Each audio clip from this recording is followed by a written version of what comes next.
A quiet train ride turned deadly. One clue changes everything. Welcome to Echo Misteriosa. I am your host, Revela.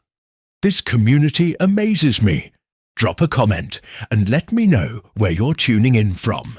Hearing from you all makes this even more special. Let's dive into the mystery.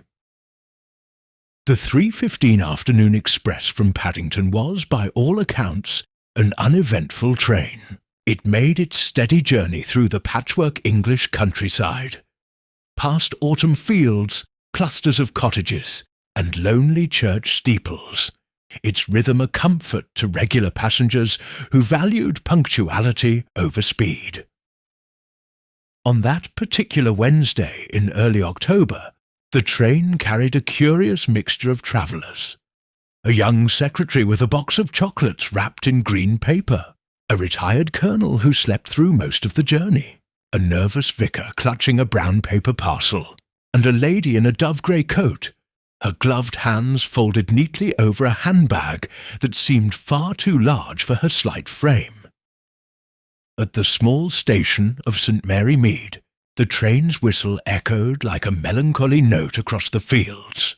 The porter, old Mr. Cottle, took pride in greeting every passenger by name, though his memory wasn't what it used to be.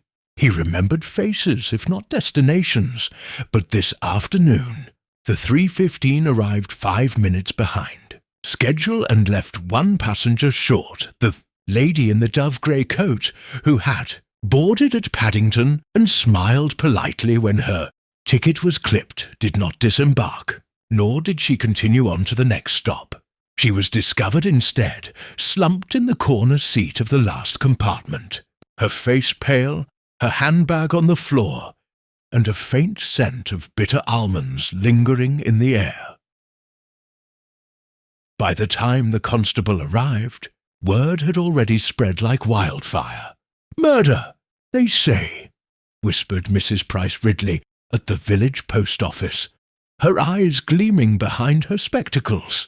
"Poison, more like," replied Miss Hartnell, "though what business she had travelling alone at her age, I can't say." "And from Paddington, too," added Miss Weatherby. "You know what that means. City folk. Always some trouble when they come here." The vicar's wife, attempting to maintain propriety amid the excitement, declared that it was too dreadful altogether, before sending a note up to the vicarage. "We must be careful what we say, until Miss Marple has heard the facts." And indeed, at that very moment, Miss Jane Marple, neat as a pin, with her knitting resting gently in her lap, was sitting by her window, watching the clouds drift lazily over the church spire. When the maid entered breathlessly with the news, she merely lifted her head and said, in her soft, lilting voice, "Oh dear, another body on a train? My, it does take me back. I suppose someone will say it's all a dreadful coincidence, but I never did believe in coincidences." Then, after a thoughtful pause, she added, "Would you be so kind, Mary, as to fetch my hat and coat? I think I'll take a little walk to the station."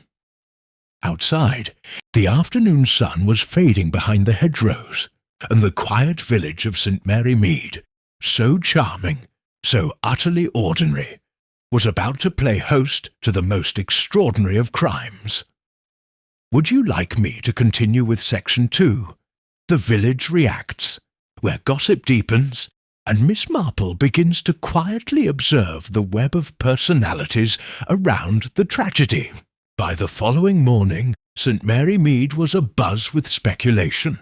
The previous day's serenity had vanished, replaced by a quiet, vibrating tension that rippled through every teacup and lace curtain in the village. No one spoke of anything but the lady in grey, whose name, it turned out, was Mrs. Mildred Conway, a widow of comfortable means, recently returned from abroad. It was said she had lived some years in Malta, and had been visiting London on business of a private nature. That, of course, only made matters worse.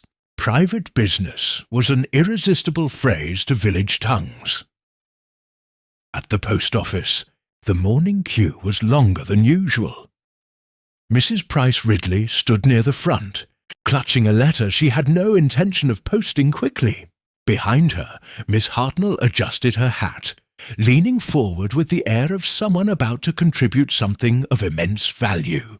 "The doctor says it was poison," she murmured, "but how it was administered, well, that's another matter entirely. The poor porter says she looked asleep, just like that, head against the window. It's wicked, that's what it is." "Wicked indeed," agreed Mrs. Price Ridley.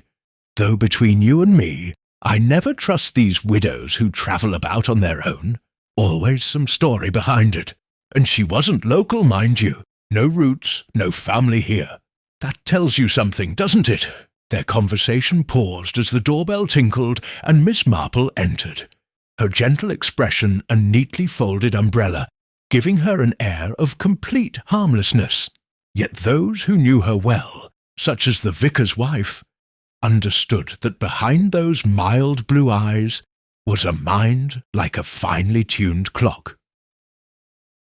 "Oh, good morning, Miss Marple," Mrs. Price Ridley said brightly, her tone suggesting she was about to perform a civic duty by informing her.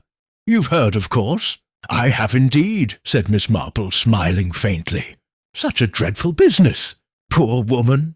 They say she'd no enemies," Miss Hartnell put in eagerly. "But that's what they always say before they find the truth. I've read plenty of detective stories, you know." "It's always the quiet ones," Miss Marple nodded thoughtfully. "Yes, indeed. The quiet ones often are the most interesting. Still, I do wonder, did anyone happen to see her before she boarded the train?" "Oh, my dear," said Mrs. Price Ridley, lowering her voice as though revealing a state secret. "The station master says she bought her ticket without so much as a word, calm as anything, and she had a handbag, big apparently. They found it open, which must mean the thief took something from it." Miss Marple's knitting needles clicked faintly in her bag as she adjusted her gloves. "Or perhaps," she said gently, "the thief added something instead." Both women fell silent, startled by the suggestion. Miss Marple gave a polite nod and stepped outside, her mind already weaving its quiet pattern. The cool air smelled faintly of rain, and the distant sound of the milk cart clinking down the lane mingled with the echo of yesterday's train whistle. She made her way to the station, her steps unhurried. Constable Fletcher was there, standing awkwardly beside the last compartment of the 3:15, which had been cordoned off for further inspection. He touched his cap respectfully when he saw her. "Morning, Miss Marple. Can't let anyone too close, you understand. Still, nasty business, this." "I should think so," said Miss Marple kindly. "Mrs. Conway, wasn't it? Did you know her?" "No, ma'am. Came down from London. No friends or family in these parts, far as we can tell, though there's a gentleman been asking about her. Came off the early train this morning. Says he's her nephew. Her nephew," Miss Marple repeated softly. "How very interesting. And is he still about?" "Yes, ma'am. Staying at the Crown and Anchor. Seemed upset, but not the weepy kind. More like angry, if you ask me." Miss Marple's eyes twinkled, though she hid it behind a small sigh. "Grief can take many forms, Constable. Sometimes it comes out as anger." She looked toward the last compartment, her gaze lingering on the polished brass handle of the carriage door. "Tell me, did anyone else sit with her on the journey?" The constable scratched his head. "We've been asking. Seems there was a young woman in the next compartment, secretary type, who remembers seeing Mrs. Conway talking to someone before the train left London. Tall gentleman in a dark coat. Never got on board, though. Miss Marple's expression didn't change, but her fingers stilled for the briefest moment. "How very curious. Well, I dare say we shall hear more soon enough. You mustn't trouble yourself too much, Constable. These things have a way of coming to light in their own time." As she walked back toward the village, her mind drifted through recollections like a careful seamstress sorting threads. A widow from abroad, a large handbag, bitter almonds, a tall man who vanished before departure, and a nephew who arrived too promptly to be uninformed. All perfectly ordinary details, except that, to Miss Marple, ordinary details were where truth liked to hide.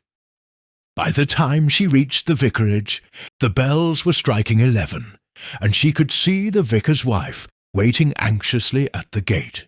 "Oh, Miss Marple, you've heard the latest? They say her ticket stub was missing." Miss Marple smiled faintly. "Was it indeed? Well, my dear, that's very helpful. For if her ticket was missing, it means someone wanted to hide where she had come from, or where she meant to go. And either reason," she said softly, "is quite enough for murder." Miss Marple spent the rest of the morning in quiet thought, knitting at her sitting-room window while the village bustled with rumour outside. Every so often she would pause, hold the yarn between her fingers, and gaze toward the lane as if expecting someone or something to pass by. When the clock struck noon, a firm knock sounded at her door, and she wasn't the least surprised. It was Inspector Graves, a man of solid frame and sound temperament, though not much imagination. "Good afternoon, Miss Marple," he said, tipping his hat. "Hope I'm not intruding. I hear you've been asking a few questions." "Only the sort one naturally asks, Inspector," she replied mildly. "It's such an unsettling thing for a quiet place like ours. Do come in, won't you?" She poured tea while he glanced around, noting the tidy room filled with lace, flowers, and books, a setting as unthreatening as its occupant. Yet he knew, as many a policeman before him had learned, that this old lady saw things others did not. He accepted the cup she handed him and sighed. "Poisoning, no doubt about it. Cyanide. We found residue in the flask she had in her handbag. No signs of struggle, so likely ingested willingly, or unsuspectingly. The nephew, Mr. Lionel Conway, insists she had no reason to harm herself." "Ah," said Miss Marple, stirring her tea gently. "Then it becomes quite clear it was not self-administered. I take it she was travelling alone?" "So it seems," he said, though his voice carried uncertainty. "We've yet to find anyone who saw her speak to anyone after boarding the train, except that business of a man in a dark coat. But that witness isn't sure he even boarded." Miss Marple's eyes softened, though they glinted faintly at the edges. "Memory is a most unreliable servant, Inspector. People remember what fits the pattern they expect to see. Tell me, was the nephew close to his aunt?"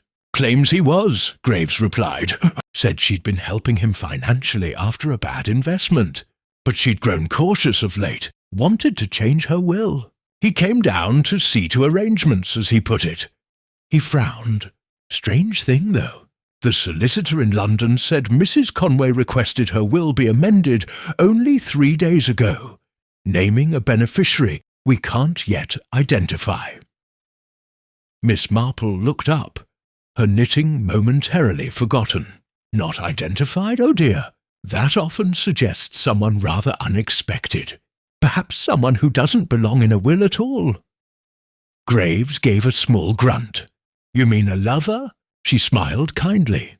"Oh, I rarely mean one thing in particular. But widows, dear Inspector, are sometimes quite different creatures than people imagine. The war changed many things, you know." They spoke a little longer, exchanging what little was known. When the inspector departed, promising to call again, Miss Marple remained by the window for some minutes, thinking. Presently she rose, fetched her shawl, and stepped out into the cool air. She walked slowly through the village toward the Crown and Anchor, where she had every intention of taking a quiet luncheon, though, of course, the word quiet in St. Mary Mead was a relative term. Inside the inn, she found Mr. Conway already seated near the fire. He was a tall, lean man in his early 30s, with the impatient air of one unaccustomed to stillness. A city man, clearly. A Londoner, his clothes too precise for the countryside. When Miss Marple passed by his table, she offered a gentle nod, and he rose automatically, as manners dictated. "Such dreadful weather," she remarked pleasantly, glancing toward the window, though the day was clear. "And such dreadful news, too. Forgive me, I believe you're Mrs. Conway's nephew. I only knew her by sight, but what a tragedy!" He hesitated, unsure who she was, but politeness prevailed. "Yes, Lionel Conway. You must be from the village." "Oh, yes," she said. "Jane Marple. I live near the church. We're all terribly sorry about your aunt. I hear she was quite alone when it happened. I always think that's the saddest thing, leaving this world with no one nearby." Lionel gave a short, uneasy laugh. "Yes, well, Aunt Mildred valued her independence. Travelled often. Hard to keep track of her, honestly. The police seem to think someone might have slipped something into her drink. But who'd do such a thing?" Miss Marple's gaze was mild, her tone as calm as if discussing the weather. "Oh, people do the oddest things for the oddest reasons. Sometimes it's money, of course, but sometimes it's only spite. Or fear. Fear is very powerful, Mr. Conway.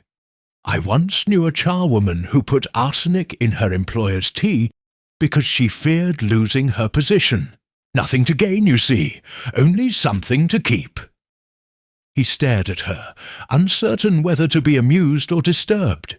"That's quite the story, Mrs. Marple, was it?" "Indeed," she said, smiling sweetly. "But do forgive an old woman her chatter. I hope you'll find comfort soon. Your aunt seemed a woman of character." She left him then, moving with slow dignity toward the bar, where she quietly asked Mr. Briggs, the innkeeper, whether Mr. Conway had been in long. "Since early this morning," said Briggs. "Took the corner room. Didn't say much, though he made a phone call right after breakfast. London number, I think. Looked rather worked up about something." "Ah," said Miss Marple softly. "That often happens after a shock. People ring the first person they shouldn't." When she returned home later that afternoon, the vicar's wife was waiting in the parlour with tea already set. "Jane, you'll never believe what I've heard. Apparently the lady's handbag contained 2 train tickets, one for Paddington to St. Mary Mead and another from St. Mary Mead back to London, dated the same day. Why would she buy a return if she never meant to use it?" Miss Marple's knitting needles clicked rhythmically as she resumed her work. "Because, my dear Griselda, she didn't plan to stay.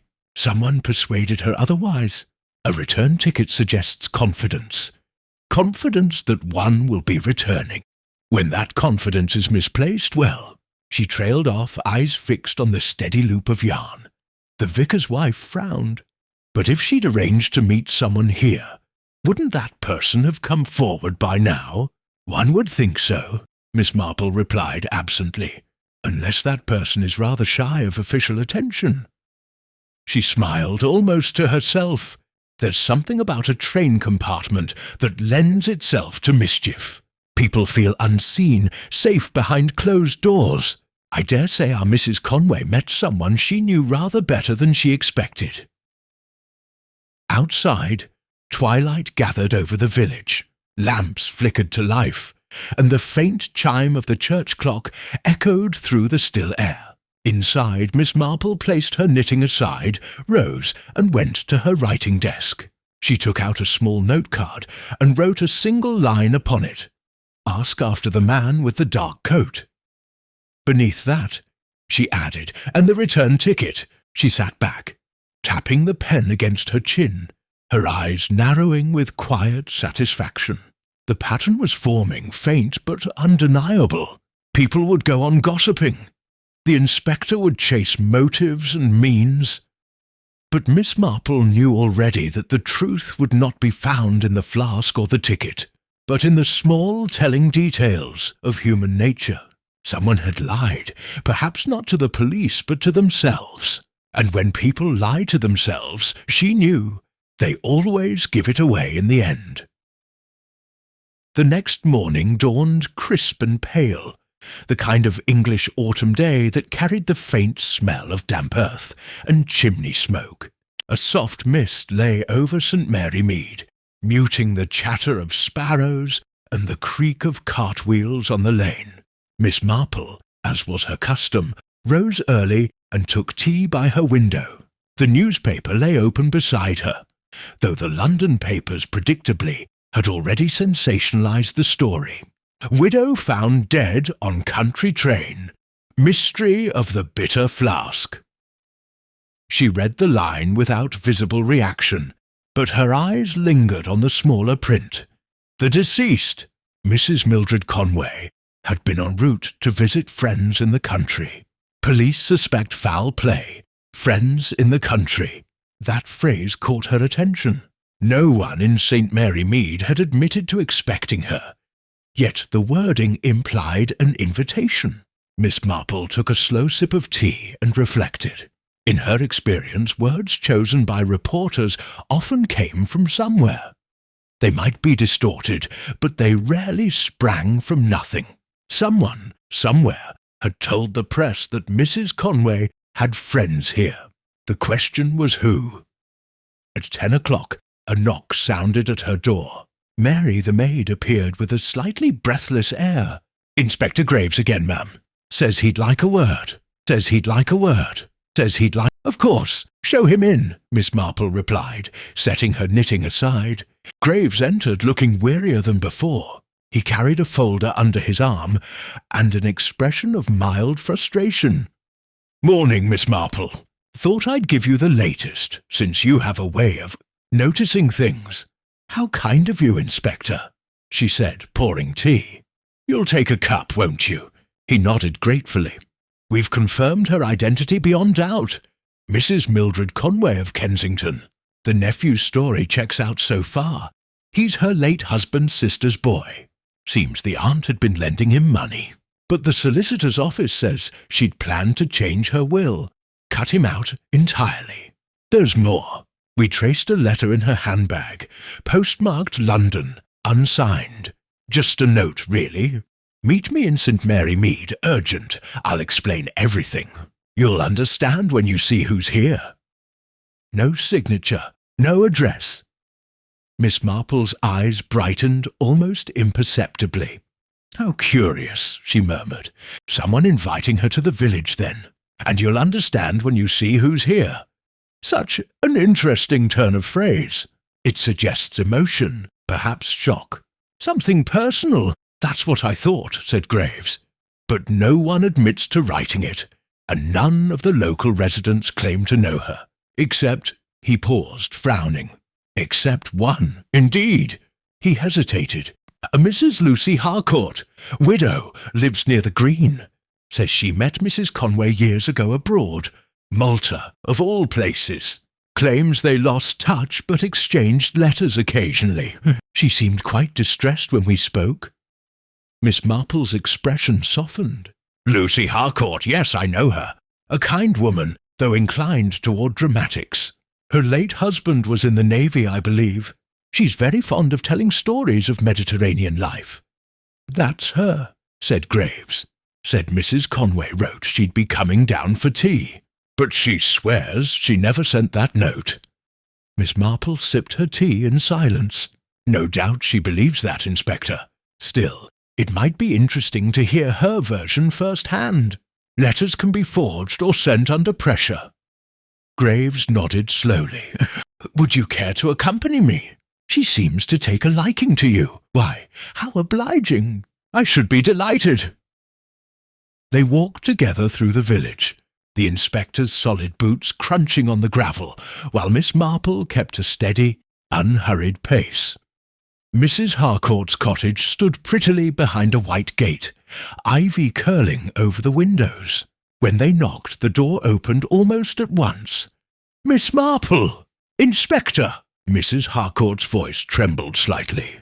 "Oh, it's dreadful, simply dreadful. Poor Mildred. To think she should come all this way and never even reach me."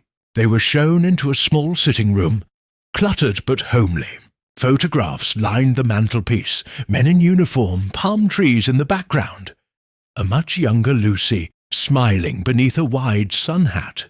She pressed a handkerchief to her lips.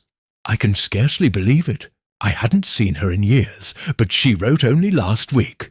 Said she'd been thinking of our days in Malta. I thought perhaps she wanted to reminisce. Oh dear, and now this. May we see the letter, Mrs. Harcourt? Asked Graves gently. Of course. She fetched it from a small bureau, unfolding it carefully. Miss Marple leaned forward as the inspector read aloud. My dear Lucy, I shall be in your part of the world soon, and would love to see you again. There are matters I must speak to you about, important ones. You were always discreet, and I value that still.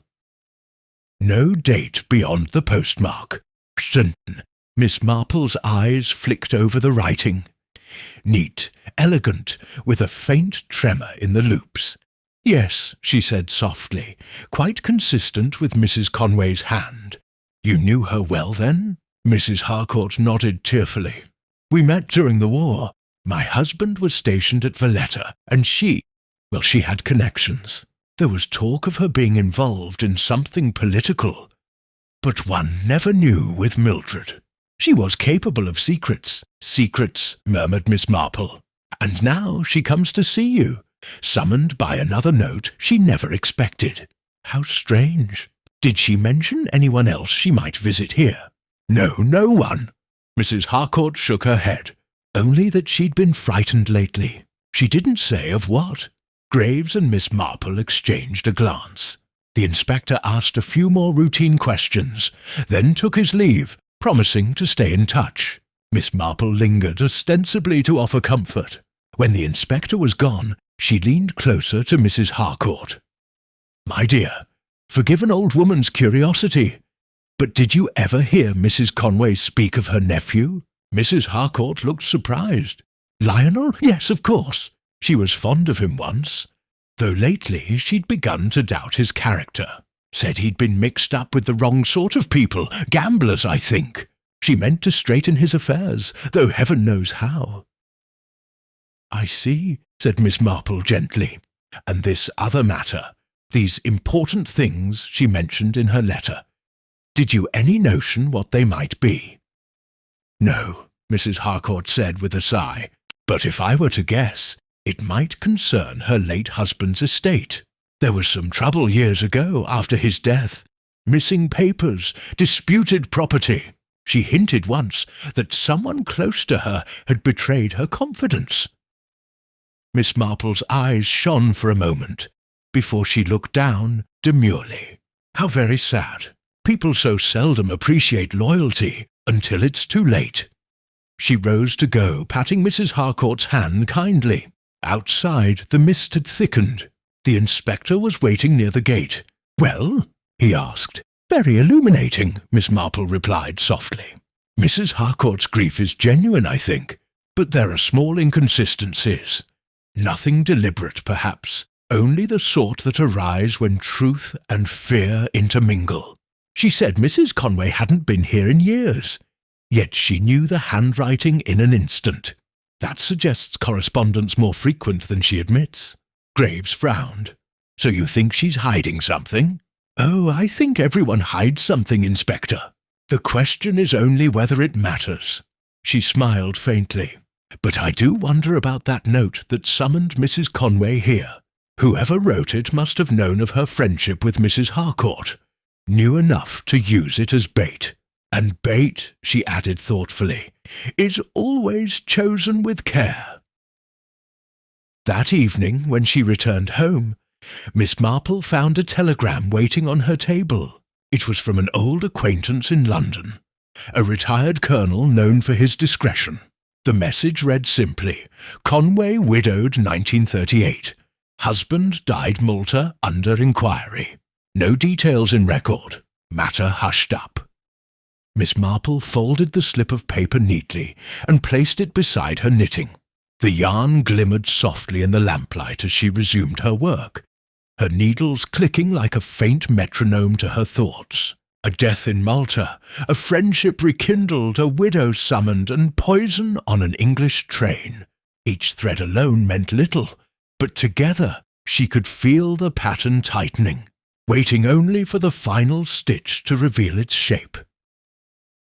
The following day began with an air of subdued curiosity that hung over St. Mary Mead like a thin fog. The villagers had grown accustomed to small excitements. Lost cats, misdelivered letters, or the vicar's new sermon topic. But a murder, and one connected by rumour to the London society pages, was something to stir even the most placid of souls. Conversations at the grocer's, in the churchyard and on the lane, all revolved around the same name, Mrs. Mildred Conway. Yet while the village speculated with gusto, Miss Marple, in her calm and deliberate fashion, preferred to think. She spent the early morning walking through her small garden, trimming a rose bush that had grown unruly. To the casual eye, it was merely a quiet domestic task.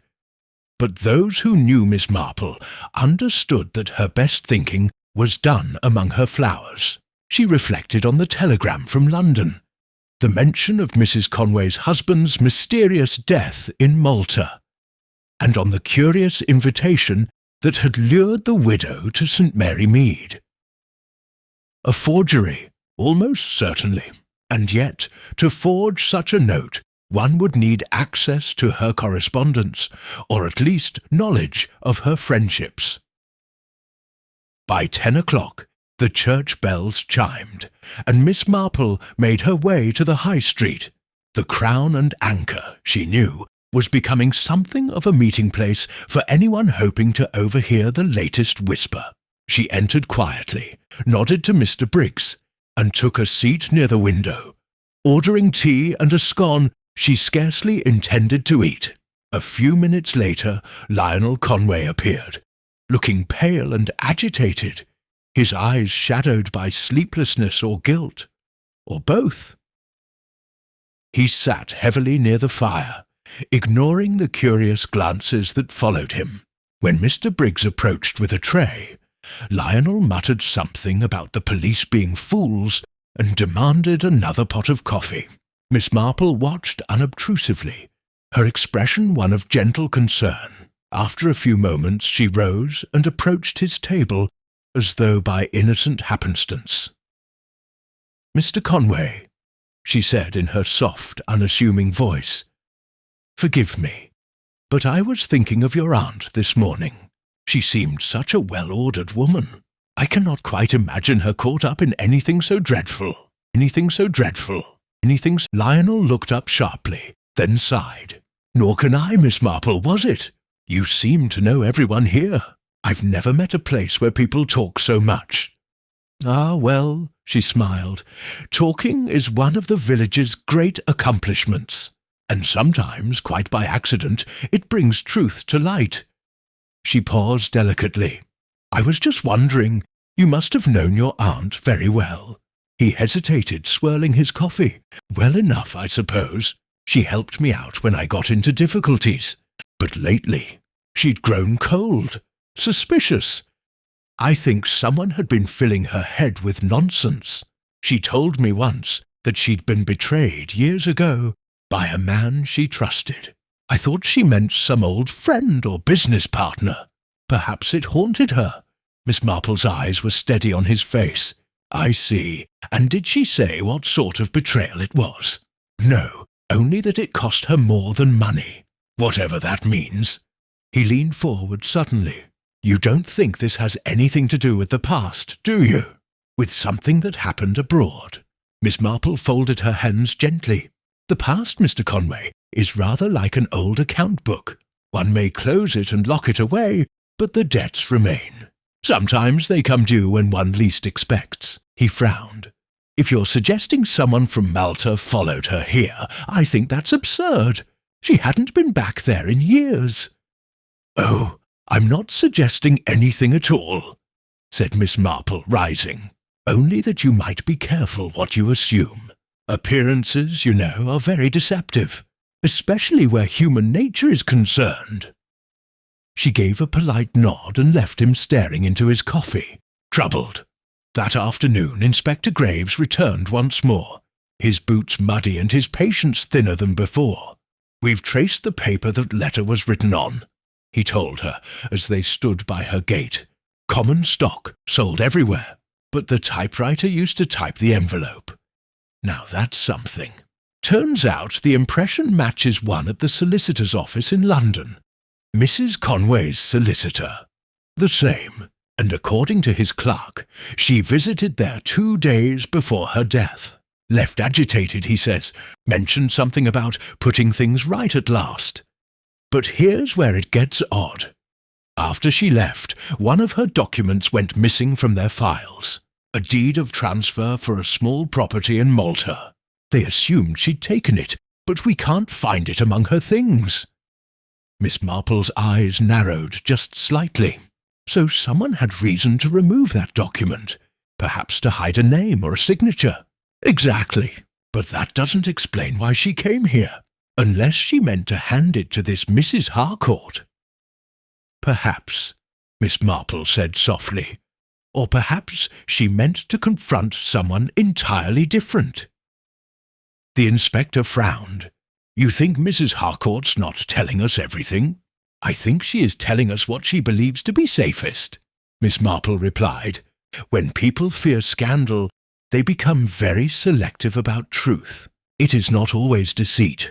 Sometimes it's merely self-preservation," Graves sighed. "I'll question her again, but unless something turns up, I'm running out of leads." "Patience, Inspector," Miss Marple said kindly. "Crimes are rather like weeds.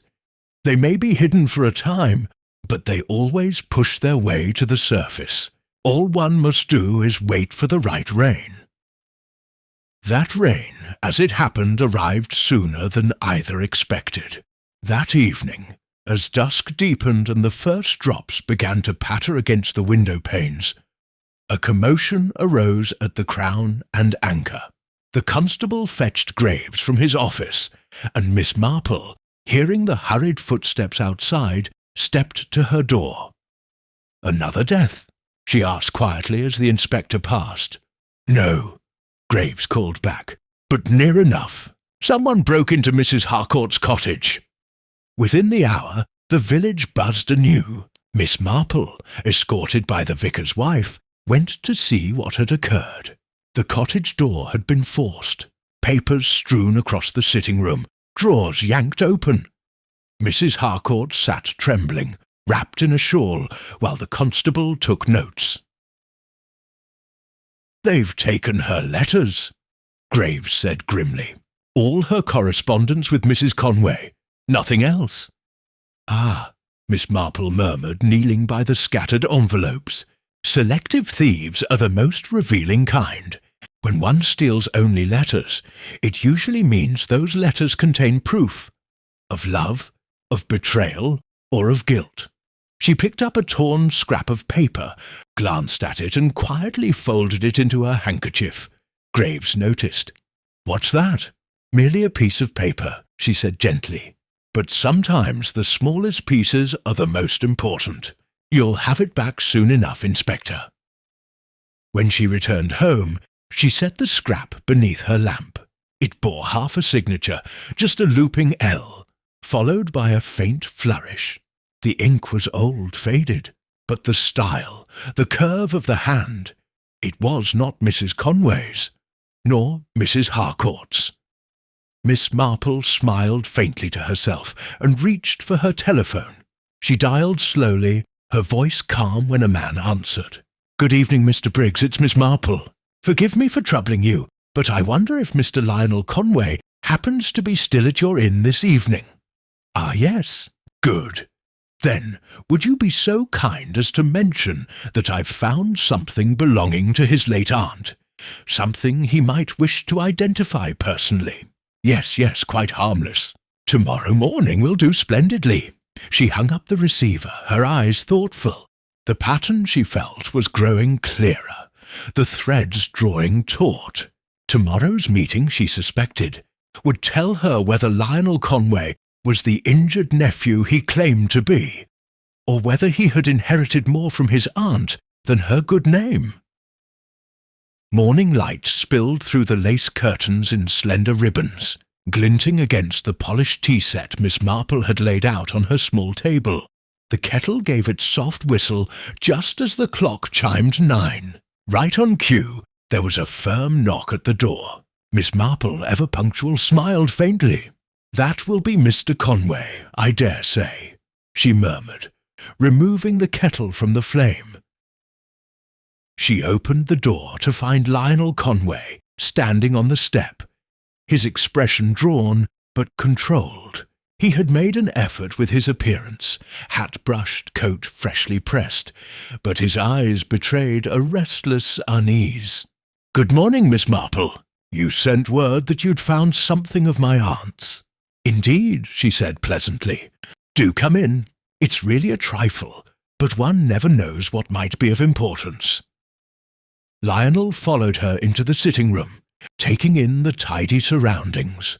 The shelves lined with books, the faint scent of lavender, the quiet tick of the mantel clock. The setting was so peaceful, so absurdly ordinary, that it made the tension in his posture seem almost out of place. Miss Marple poured him a cup of tea before retrieving a small folded handkerchief from her desk. "This," she said, placing it on the table, "was found in Mrs. Harcourt's cottage after the unfortunate break-in. It seems to have been torn from one of your aunt's letters." She unfolded the fabric, revealing the scrap of paper. Lionel leaned closer, frowning as his gaze fell on the half-visible flourish of a signature. "That's not hers," he said immediately. "No," Miss Marple agreed softly. "It isn't. You recognize it, perhaps?" He hesitated, his jaw tightening. "It looks, well, it could be from anyone." "The ink's faded." "How observant of you," said Miss Marple gently. "But you see, I've made something of a study of handwriting myself. It's remarkable how distinctive a person's hand can be. This particular flourish, the strong downward loop on the L, is rather characteristic. I dare say it belongs to someone accustomed to signing legal papers." Lionel looked sharply at her. "Are you implying something, Miss Marple?" "Not implying," she said mildly, "merely observing. I've always thought observation such a useful habit. One notices the smallest things, a hesitation, a tone, a manner of address, and they tell one far more than the words themselves." She took a sip of tea. "For instance, your aunt's letters to Mrs. Harcourt. Such a curious theft, don't you think? Why take only those, when there were jewels and money left untouched?" Lionel gave a brittle laugh. "Perhaps the thief thought the letters contained secrets." "Oh, undoubtedly," she said. "And secrets, you know, are the most dangerous form of currency, especially when they concern the dead." He pushed back his chair. "If you've called me here to accuse me of something—" "My dear boy, of course not," she interrupted softly, her expression one of gentle surprise, "though I must say it's interesting that you should leap to that conclusion. Lionel stared at her for a long moment before sitting down again, his knuckles white around the teacup. "You have quite a way of putting people on edge, Miss Marple." "Do I?" she asked innocently. "I suppose it's only that I take an interest in people. So few do these days. You see, life in a village teaches one to recognize certain patterns. Resentments, fears, small deceptions that seem harmless until they grow into something much darker. I've seen quite ordinary men and women driven to dreadful things, often for the simplest reasons." He was silent for a time, staring into his tea. When he finally spoke, his voice had softened. "You think my aunt was blackmailed, don't you?" "I think," Miss Marple said slowly, "that she may have been confronted with something from her past, something she could neither deny nor forgive. Tell me, did she ever speak of her late husband's affairs in Malta?" He looked up sharply. "Why would she?" "Because," said Miss Marple, her voice as calm as ever, Her husband's death, though declared an accident, was followed by an inquiry, one that was abruptly closed, and now, all these years later, she receives a letter calling her to a small village, under the pretense of visiting an old friend. She arrives only to be poisoned by cyanide, a poison easily obtained in the right circles and remarkably swift. Lionel's eyes widened. "You've been digging quite thoroughly, haven't you?" "Oh, dear me, not at all," Miss Marple said with a faint smile. "I simply listen. People do so enjoy talking, you know." There was another pause. The faint ticking of the clock filled the silence, until at last Lionel rose, setting down his cup. "I appreciate your thoroughness, Miss Marple, but you're reading too much into things. My aunt's death was a tragedy, yes, but not everything has a grand explanation.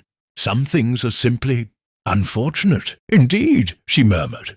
"And yet I have always thought that fortune seldom acts alone. It requires a little help, usually from human hands." He gave a curt nod and left, the door closing behind him with a soft click. Miss Marple stood for a long time, looking at the door. Then she picked up the torn scrap again and studied it under the lamplight. The ink was faded, but the impression was clear. Strong, deliberate strokes, practiced and professional. She placed it beside another document, one she had quietly borrowed from the inspector's notes, a copy of Mrs. Conway's will, bearing the solicitor's signature. The similarity was unmistakable. That afternoon she walked to the station and sent a telegram to London addressed to the solicitor's clerk. It read simply, "Kindly confirm whether any male relative of Mrs. Conway visited your office day after she amended will. Important." By evening, the reply came. "Mr. Lionel Conway visited following day. Claimed authorization from Mrs. Conway to collect document. No further instruction received." Miss Marple folded the telegram carefully and slipped it into her knitting bag. She had known, of course, that he would have some connection, but confirmation always lent a certain satisfaction. She looked out toward the twilight gathering over the fields. There was still a missing piece, one she felt might be found not in London's offices or Mrs. Harcourt's letters, but somewhere closer. That night she paid a brief visit to the vicarage. Griselda met her at the door with her usual warmth and curiosity. "Jane, you must tell me. What do you think of it all? Everyone's saying the nephew's involved." Miss Marple smiled gently. "Everyone always does, and yet, human nature being what it is, the truth tends to hide itself behind the person most eager to appear innocent. You recall, my dear, the story of poor Mrs. Lumley's cat?" Griselda blinked. "The one who pretended to limp so it could steal the cream unnoticed." "Exactly so," Miss Marple said, eyes twinkling. "One must watch those who limp too convincingly." When she returned home, she sat by the fire, her knitting untouched. Her thoughts moved in quiet, deliberate circles. The nephew had taken the document, likely to conceal something incriminating. Mrs. Harcourt had received the forged invitation, drawing Mrs. Conway to her death. But who had poisoned her flask? That required access and opportunity. Someone who could have met her at the station, or even on the train itself. As the clock struck midnight, Miss Marple leaned back and murmured softly to herself, "So much deceit, and all so ordinary. The forgery, the theft, the pretense of grief. Yet the smallest kindness will always betray the cruelest heart. Tomorrow, I think, we shall have our truth." Outside, the wind stirred the hedges, and the last train of the night wailed faintly through the dark, as if carrying with it the echo of the woman who had never reached her destination. By the following morning, the wind had cleared the last traces of mist from St. Mary Mead, leaving the air sharp and bright, the kind of chill that made every sound carry.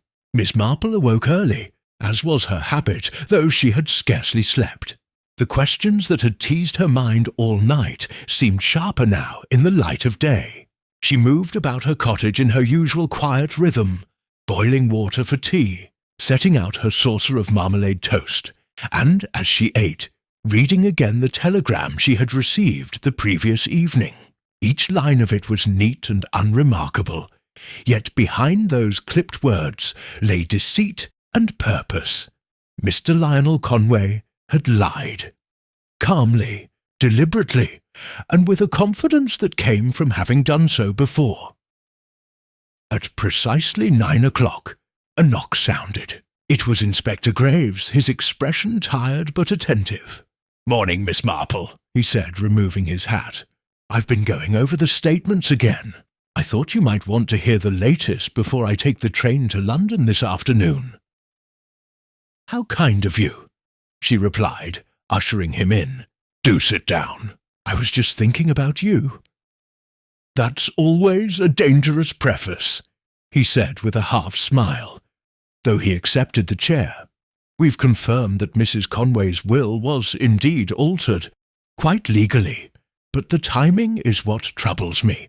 2 days before her death, she added a new beneficiary, not the nephew, as you may imagine, but someone named Edward Hale. Ever heard the name?" Miss Marple's brow lifted slightly. "Edward Hale? No, I don't believe I have. But the name has a certain deliberate simplicity, don't you think? It sounds rather as though someone meant to be forgettable." "That's exactly it," Graves said. "We've been through every record we can find. There's no Edward Hale connected to Mrs. Conway, either here or abroad. But her solicitor confirmed that she was adamant, said the man had saved her once, and she owed him everything. The change was witnessed, signed, and sealed." "Curious," Miss Marple murmured, stirring her tea thoughtfully. "To save someone once? It suggests a debt of gratitude, doesn't it? Not a family tie, not a friend. A rescuer. Perhaps literal, perhaps moral." Graves nodded. "We thought the same. But here's where it becomes peculiar. The handwriting on the note summoning her to St. Mary Mead, the forged one, matches the typewriter used for the will documents. The same model, same spacing errors.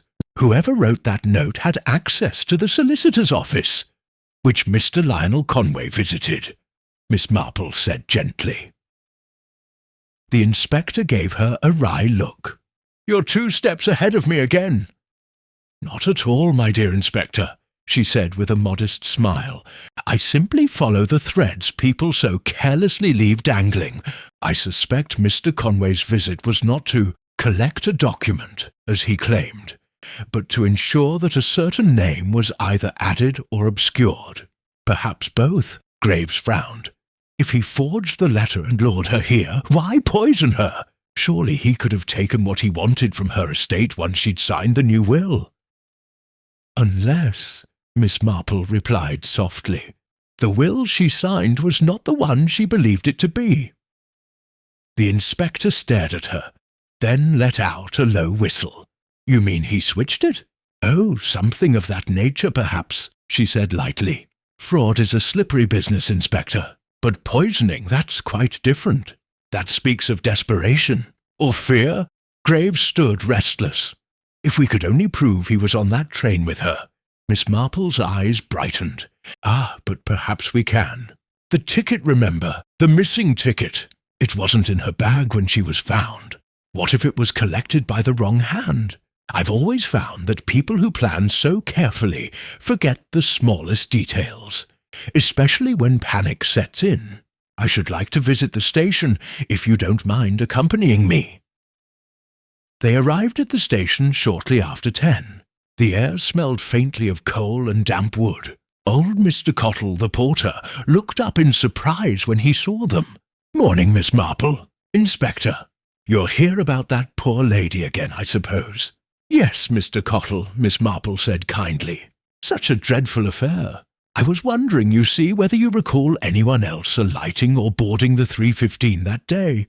Anyone who seemed perhaps in a hurry. The porter scratched his head. Well, now, let me think. There was that young man with the dark coat. Got off just before the train pulled out. Said something about forgetting a parcel. He looked uneasy, I remember that much. And funny thing, he had a return ticket, but I never saw him on the train after that. Miss Marple exchanged a brief look with Graves. And what became of his ticket? Collected, same as the others, Cottle said, frowning. Inspector took 'em all that evening, didn't he? Yes, said Graves, his tone sharpening. We did. But the records didn't note any unused tickets. Unused tickets. Unused. Miss Marple smiled faintly. Then it seems our Mr. Conway may have been cleverer than we thought, or not quite clever enough. I dare say if we examine the stubs again, we may find one punched twice. Once for Mrs. Conway, once for the man who shouldn't have been there at all. Graves turned toward her, astonished. You think he posed as her companion? I think, said Miss Marple, he took a seat in the next compartment, close enough to watch, but not so close as to be recognized. And when the moment came, he provided her with that convenient flask she always carried, perhaps refilled as a kindness. Poison has such an unremarkable taste when dissolved in the right spirit. The inspector exhaled slowly. It fits. The letter lured her here. He joined her on the train to ensure the deed was done, and then he slipped away before arrival, leaving her to die quietly, alone. Yes, Miss Marple said, her voice soft. But you see, that's the thing about poisoners. They so rarely calculate time correctly. Cyanide acts swiftly, but not instantly. If she had reached the station alive, even barely, it might all have come undone. Chance can be cruel to those who think themselves clever. Graves made a note in his book. We'll arrest him this afternoon. He's still at the inn, isn't he? For now, Miss Marple said. But I shouldn't be surprised if he's grown nervous. You see, I spoke with him yesterday, and I may have let him think I'd discovered more than I have. The inspector's head snapped up. You what? Miss Marple smiled serenely. Oh, don't look so alarmed, Inspector. Sometimes one must stir the water a little to see what rises. If he's innocent, he'll stay. If not, he'll run. And in running, he'll tell us everything. By afternoon, the entire village seemed to hold its breath. The Crown and Anchor was unusually quiet, its patrons subdued by the unseen tension in the air. Graves stationed his men discreetly at the station and along the main road. Miss Marple, seated in her garden with her knitting, appeared the very picture of calm, but her sharp eyes flicked now and again toward the lane. It was nearing dusk when the constable came hurrying up, breathless. He's gone, ma'am. Left the inn an hour ago. Took a suitcase, said he was heading to London. Miss Marple nodded, not at all surprised. Then I think, Inspector, she said when Graves arrived moments later, that you'll find him not in London, but at Paddington. He'll want to retrieve something he left behind. Perhaps that deed of transfer, or perhaps the proof that his aunt discovered his forgery. Graves frowned. How can you be so sure? Because, said Miss Marple, her needles clicking rhythmically, people who commit wickedness for gain always try to tidy up afterward. It's quite in their nature. They cannot bear the thought of a loose end. Within the hour, a telegram arrived from Paddington Station. Conway apprehended attempting to collect parcel from left luggage office. Contents, forged legal documents, poison vial. Miss Marple smiled quietly and set aside her knitting. There, she said softly, I thought as much, though I do wonder what he intended to do with that second will. Still, I expect the truth will come out soon enough. Graves, when he returned that night, was astonished by her composure. You were right in every detail, Miss Marple. The parcel contained the forged will. He'd substituted it for the real one. naming himself sole heir.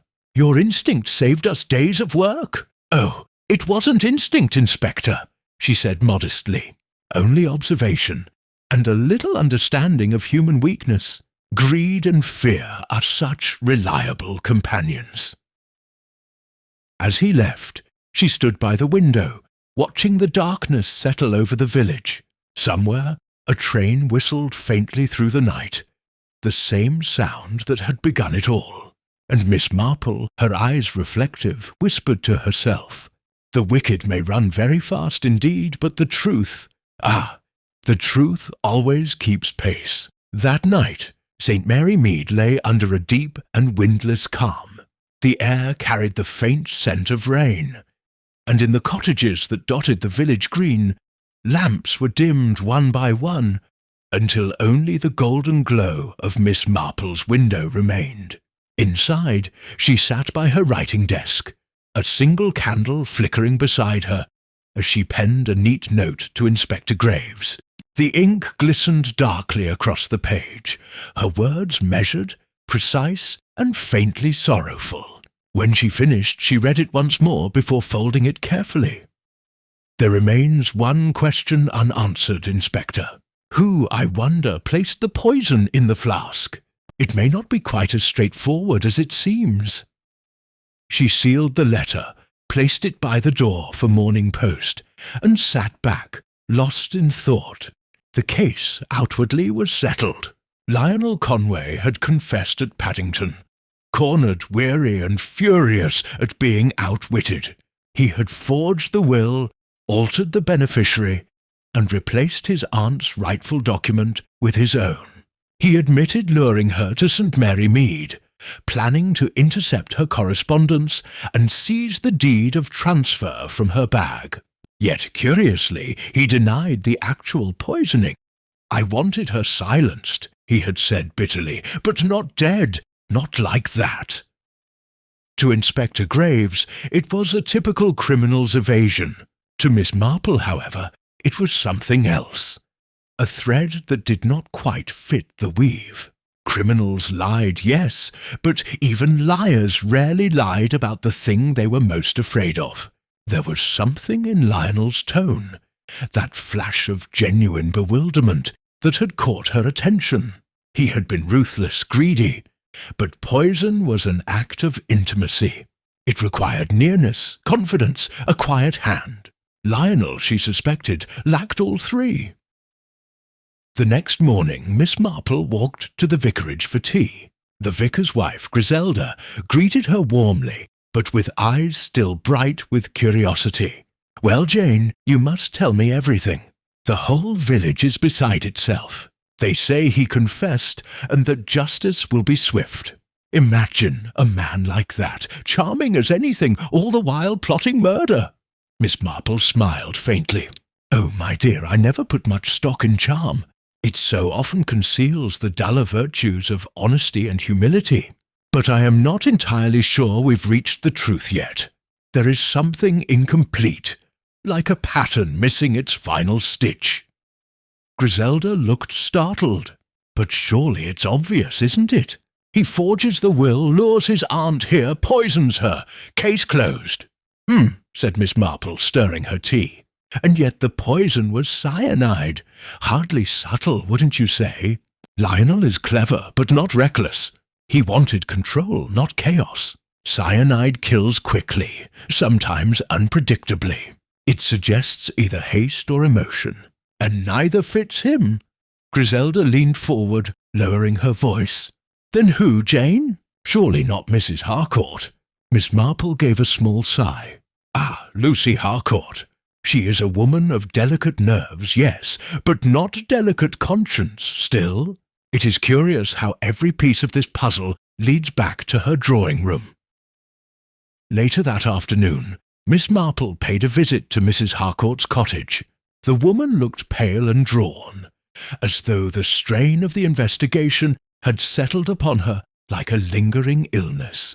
"Oh, Miss Marple," she said as she ushered her in, "I was hoping someone would come. The police keep asking questions, such dreadful questions. And now they've arrested Lionel. It's so terrible, isn't it? I always said he was far too charming to be trustworthy, but murder, it hardly seems possible." Miss Marple nodded sympathetically, settling herself into an armchair. "It is a dreadful business, to be sure, and yet I can't help thinking how unfortunate it is for both of them. Mrs. Conway, to meet such an end, and poor Lionel, who now bears the burden of it." Mrs. Harcourt clasped her hands. "Oh, yes, and to think she came all this way to see me, too. I can hardly sleep for thinking of it. Yes," Miss Marple said softly. "You must have been quite close once to inspire such a visit. Tell me, my dear, did she ever mention her husband's death to you?" Mrs. Harcourt's eyes flickered. "Once or twice. She said it was an accident, gas leak, I believe. There was talk of an inquiry, but nothing came of it." "Ah," said Miss Marple, "so that's what she told you." "What do you mean?" Miss Marple's voice was gentle, but her gaze steady. "You see, Mrs. Harcourt, I have reason to think the inquiry was not about a gas leak at all. It concerned misappropriated funds, false accounts, and a sum of money that disappeared from the naval supply ledgers in Malta. Mrs. Conway's husband was implicated, but she was the one who took the blame. A most loyal act, yet loyalty can curdle into bitterness when one realizes it was misplaced. It was misplaced. It was—" Mrs. Harcourt's face blanched. I don't understand what you're suggesting." "Oh, I think you do," said Miss Marple kindly. "You see, I've been wondering who might have known the full story, who might have remembered Mrs. Conway's past in Malta. Not her nephew, certainly. But you, Mrs. Harcourt, were there too, weren't you? The governor's wife's companion, if I recall correctly." There was a long silence. The ticking of the clock seemed suddenly very loud. Mrs. Harcourt's voice, when it came, was barely above a whisper. "You don't know what it was like. She ruined me. I was blamed for her husband's thefts, dismissed in disgrace, and she sailed back to England and lived comfortably while I was left with nothing. And then, after all these years, she writes, pretending friendship, as if we might laugh over it all." Her voice trembled, sharp with resentment. "She meant to expose me again, I know it. She said she had proof, documents. I couldn't let her destroy what little I had left." Miss Marple's hands remained folded in her lap. "So you invited her here?" Mrs. Harcourt shook her head wildly. "No, it wasn't me. I didn't send that letter. She came of her own accord. She said she'd forgiven me, that she wanted to make amends. But then she began asking about my life, about my finances. She had that handbag. She always carried it, and when she wasn't looking, I saw the edge of a deed inside. My name wasn't on it, but I knew she meant to use it against me." Miss Marple's voice was very soft. "And so you refilled her flask." Mrs. Harcourt's shoulders sagged. "I didn't mean to kill her. I only wanted to frighten her. It was supposed to make her ill, nothing more. I'd read of it in a book. The smallest dose harmless, they said. But she must have taken more than I thought. When I heard she died on the train," her voice broke, "I knew it was over." Miss Marple rose slowly, her expression neither triumphant nor cruel. "My dear Mrs. Harcourt, people so often believe that fear can be measured. But fear, like poison, has a way of spreading beyond intention." The door creaked open then, and Inspector Graves stepped in quietly, his face grave. "We heard enough," he said. "She'll be taken to London tonight." Mrs. Harcourt sank into her chair, her eyes vacant. Miss Marple turned away, adjusting her shawl. "You'll be kind to her, Inspector," she said softly. "She's been punishing herself for 20 years. The rest will not take long." Outside, the evening had settled once more over St. Mary Mead. The last train of the day whistled faintly in the distance, its sound low and mournful.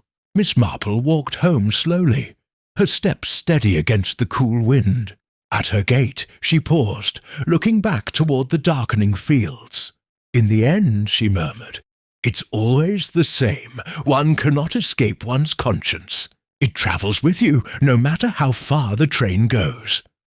And with that quiet reflection, she went inside, drew the curtains against the night, and sat once more by her fire, her needles clicking softly, as though stitching the final thread of a tragedy that had, at last, come undone. The morning after Mrs. Harcourt's arrest broke grey and heavy, with clouds rolling low across the fields, pressing down on St. Mary Mead, as if the air itself shared in the melancholy that had settled over the village. The news had already spread as it always did, not through any official announcement, but through the intricate invisible threads of gossip that stitched together every conversation. By the time Miss Marple left her cottage to fetch her morning paper, Mrs. Price Ridley had already intercepted her at the gate, face full of solemn curiosity.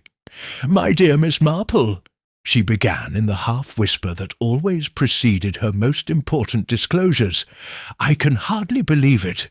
Lucy Harcourt. Poisoning of all things. Of course, she always had that nervous look about her, didn't she? And those shawls she wore, so theatrical. Still, I can't imagine she'd, well, do such a dreadful thing." Miss Marple, polite as ever, gave a small nod. "It is very distressing, Mrs. Price Ridley, though I always think that people are rarely entirely what they appear. Mrs. Harcourt, poor soul, carried her guilt for a long time. It was bound to come out one way or another. Yes, well," the woman continued, lowering her voice further, "they say she's confessed, though between you and me, I've heard she meant to poison herself afterward. Such dramatic women always do." "Indeed," Miss Marple murmured, though she said no more. She excused herself gently, her thoughts already drifting away from the conversation. The confession had been clear enough, but something in it still unsettled her. Not the facts, which fitted neatly, but the feeling of it.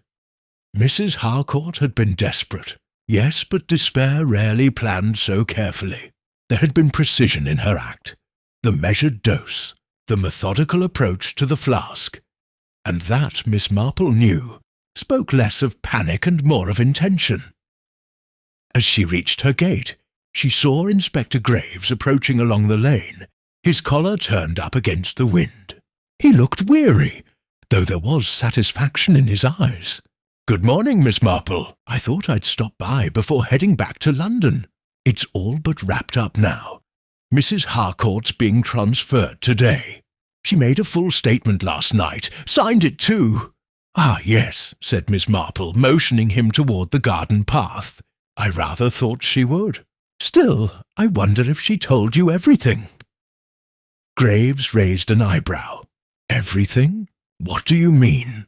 She admitted to putting the poison in the flask, didn't she? That's as clear as daylight." "Clear daylight," Miss Marple repeated almost absently. "And yet daylight has its shadows, Inspector. Tell me, was she specific about how she obtained the poison?" Graves frowned, thinking. "She said she'd bought it years ago for rats. Claimed she still had some in a small tin at home. We found it in her cupboard. A chemist's label, cyanide compound. That's proof enough." "Proof, yes," Miss Marple said, "though I wonder if it's the right proof." She paused, glancing toward the roses climbing her gate. "I can't quite imagine Mrs. Harcourt keeping such a substance in her home all these years. She was fearful, not foolish. She may have been guilty of many things, but she wasn't careless." The inspector smiled faintly. "You don't believe in coincidences, do you, Miss Marple?" "Oh, I do, Inspector," she said, her tone mild, "but only the kind that happen once. Repetition, however, is rarely coincidence. It's intent." Graves sighed, rubbing the back of his neck. "Well, if there's something you're hinting at, I wish you'd come out with it." "You always do, in the end." Miss Marple looked at him kindly. "Very well. I should like to see Mrs. Harcourt before she's taken away. Just for a moment." It won't delay your work, and it might ease her mind." The inspector hesitated, but finally nodded. "All right, Miss Marple. She's being kept at the station until the afternoon train. I'll arrange it." When they arrived, Mrs. Harcourt was seated in a small, stark room. Her hands trembled faintly as she looked up, her eyes hollow with exhaustion. "You've come to see the end of it, Miss Marple," she said bitterly. "You needn't trouble yourself. I've confessed. There's nothing more to be said." "On the contrary, my dear," Miss Marple said gently, taking the seat opposite her. "There's one small thing that troubles me. You see, I don't think you had the poison at all." Mrs. Harcourt flinched. What are you saying?" "I believe," Miss Marple continued softly, "that someone else supplied it. Someone who knew precisely how much you would use and how you would use it. Someone who encouraged your fear." The woman's eyes filled with sudden confusion, then dawning dread. No, that's impossible. No one knew." "But of course someone did," Miss Marple said, her voice steady and calm. "Lionel Conway. You see, he visited you the morning after his aunt's death, before the police began asking questions. He told you that Mrs. Conway's death would bring shame upon you if anyone discovered your past together in Malta. He made you believe you were already implicated. So when he hinted that confessing might be the only way to make things right, you did exactly as he hoped. Mrs. Harcourt stared at her, pale as paper. "You think he—" "I know he did," said Miss Marple quietly. "He needed someone else to bear the guilt, and you, poor frightened creature, were perfectly suited. You'd known Mrs. Conway. You had a motive rooted in the past, and your reputation made you an easy target for sympathy. It was the final act of his deception." "But he's in custody," Mrs. Harcourt whispered. "Yes," said Miss Marple, "but only for forgery and fraud. The charge of murder may yet be shifted back to him, if you'll tell us what he said that day." Mrs. Harcourt's lips trembled. Slowly she began to speak. "He came here, said the police were closing in. He told me Mildred had been poisoned, and that they'd find out I'd once handled chemicals for my husband's garden. He said the police would make me their scapegoat. He even gave me a small tin and said I should show it to them to prove it was mine." "Ah," Miss Marple said softly. "So he planted it." Tears spilled down the woman's cheeks. "He said it was the only way to end it quietly. That if I confessed, he'd see I was treated kindly. I didn't even think Graves rose abruptly. We'll verify it. If that tin came from him, we'll trace the purchase. Good Lord, the man's colder than I thought." Miss Marple placed a gentle hand on Mrs. Harcourt's trembling fingers. "You've done nothing that cannot yet be made right," she said softly. "Truth has a way of surfacing, even when it's buried deep." By late afternoon, word came from London that the chemist's records confirmed Miss Marple's intuition. The cyanide had been purchased only a month earlier, by a man fitting Lionel Conway's description under a false name. It was clear now that he had orchestrated everything: the letter, the forged will, even the poisoning, while using Mrs. Harcourt's guilt and fragility as the perfect veil. When Inspector Graves returned that evening, his expression carried both admiration and weariness. "You've done it again, Miss Marple. He'll be charged with murder now. I don't know how you saw through it." She smiled faintly, setting aside her knitting. "Oh, I can't take credit for that, Inspector. It was Mrs. Harcourt's trembling that told me. Guilt makes one nervous, yes, but fear of lying makes one tremble differently. Hers was the latter. I've seen it before, in a parlour maid who'd taken blame for breaking a vase she hadn't touched." Graves laughed softly. "You make it sound so simple." "Human nature usually is," she said. "Complicated crimes are almost always born of simple motives. Mr. Conway's was greed, Mrs. Harcourt's was shame, and poor Mrs. Conway's was trust. Outside, the evening train rumbled faintly across the valley, the same one that had carried tragedy just days before. Miss Marple rose and moved to her window, gazing toward the distant lights. "It's strange," she murmured, "how swiftly wickedness unravels when it's touched by daylight. But then, I suppose evil never travels alone. It always carries its own undoing." And as the sound of the train faded into the night, she turned back to her knitting, the faint smile of quiet understanding softening her features, while the last threads of the mystery wove themselves into silence. The trial of Lionel Conway drew considerable attention from both the local press and London papers. His confession, obtained after Mrs. Harcourt's statement and the chemist's evidence, was precise, cold, and delivered with the detachment of a man too clever to feign remorse. The forgery, the poison, the deception, all laid out in his own hand, written as though chronicling another man's crime. In the end, he admitted everything save regret. The verdict was inevitable. When the trial concluded, Inspector Graves returned to St. Mary Mead to pay a final visit. He found Miss Marple in her garden, pruning her dahlias with the same calm care she had shown through the entire affair.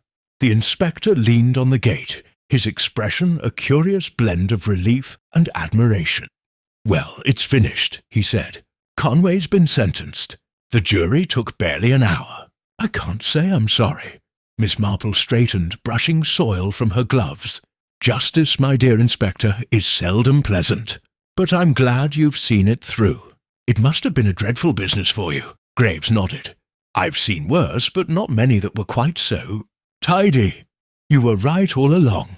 He'd planned every step of it. The forged will, the poisoned flask, using Mrs. Harcourt as his shield. It was devilish." Miss Marple smiled faintly. "Oh, but you see, Inspector, tidy as it was, it all unravelled because it was too clever by half. The truly dangerous villains are those who rely on chance, not those who calculate. Calculation always leaves fingerprints." He chuckled softly. "You do have a way of making it sound simple." "It is simple," she said gently. "People rarely act out of mystery, Inspector. They act out of habit. Greed, jealousy, fear. Those are old friends to human nature. Mr. Conway simply lacked the imagination to see where they'd lead him, to see where They walked together toward the lane, the afternoon sun glinting faintly through drifting clouds. "Funny thing," Graves said after a moment, "I keep thinking of Mrs. Harcourt. She's not what you'd call innocent exactly, but I can't help feeling sorry for her." "So do I," Miss Marple said softly. She let her shame harden into silence. That's the saddest thing of all, really. Silence so easily becomes a prison. If she'd spoken years ago, she might have been free of it long before this dreadful business. The inspector looked thoughtful. "You know, I never asked. What made you so sure it was Lionel in the end? Before we found the chemist's record, I mean." Miss Marple's eyes brightened with a gentle amusement. "Oh, it was the way he spoke of poison, Inspector. When I mentioned cyanide, he said it kills quickly, sometimes unpredictably. Most people would say it kills instantly. Only someone who has handled it would know the difference. That, and the faint scent of almonds when he visited me. I keep none in my house." Graves stared at her for a moment, then shook his head with a laugh. "You're remarkable, Miss Marple. If you ever tire of your garden, Scotland Yard could use you." "My dear man," she said, smiling, "I'm far too old for that sort of thing. Besides, wickedness has a way of finding me whether I look for it or not." He tipped his hat and left her there, his figure growing smaller down the lane. When he was gone, Miss Marple stood quietly for a while, her eyes on the horizon where the afternoon light touched the hedgerows in gold. Then, with a soft sigh, she turned back to her garden. Over the following weeks, life in St. Mary Mead resumed its gentle rhythm. The post office regained its chatter about parcels and weather. The vicar's wife returned to her teas and charitable drives, and Mrs. Price Ridley found a new scandal to discuss involving an unfortunate pie competition.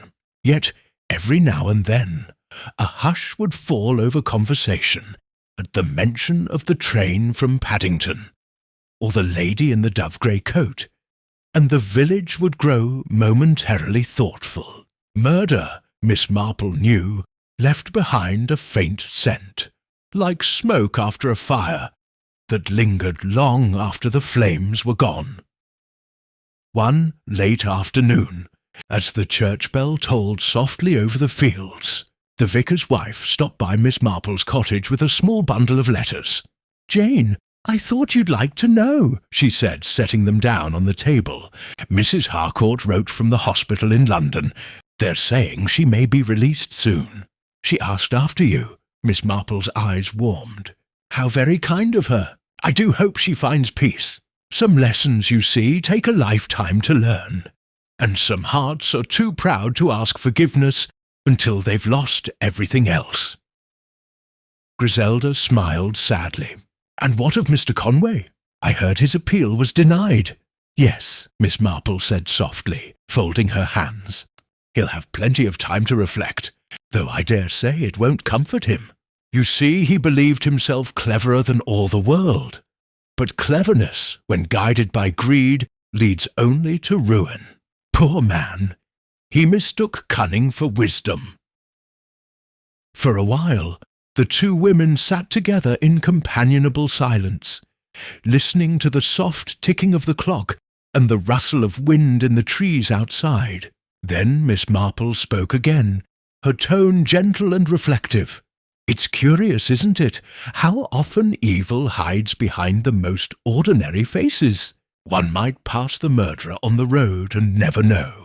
And yet when you look closely, there's always something, some small thing, that gives them away.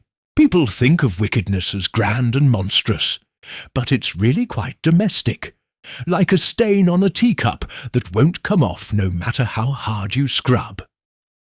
Griselda looked at her fondly. "You do have a way of putting things, Jane. Do you never tire of seeing the worst in people?" Miss Marple smiled faintly. "Oh, I don't see the worst, my dear. I simply see what is there. People are neither good nor bad all through. Most are simply ordinary, capable of kindness one day and cruelty the next. The difference lies only in whether someone happens to notice which side of themselves they choose." As evening fell, the vicar's wife took her leave, and Miss Marple remained by the window, her knitting resting in her lap. The light faded slowly, casting long shadows across her little parlour. Somewhere in the distance a train whistle sounded, a familiar mournful echo of the event that had set everything in motion. Miss Marple looked toward the sound, her expression calm, almost tender. "So it ends where it began," she murmured. "A journey begun in deceit, finished in truth. Such is the way of things. Human nature doesn't change, but it does, occasionally, correct itself." And as the sound of the departing train faded into the twilight, she returned to her knitting, her needles clicking softly in the hush of the room, weaving thread upon thread with the same quiet precision with which she had untangled the threads of human folly. Patiently, compassionately, and always, in the end, with understanding.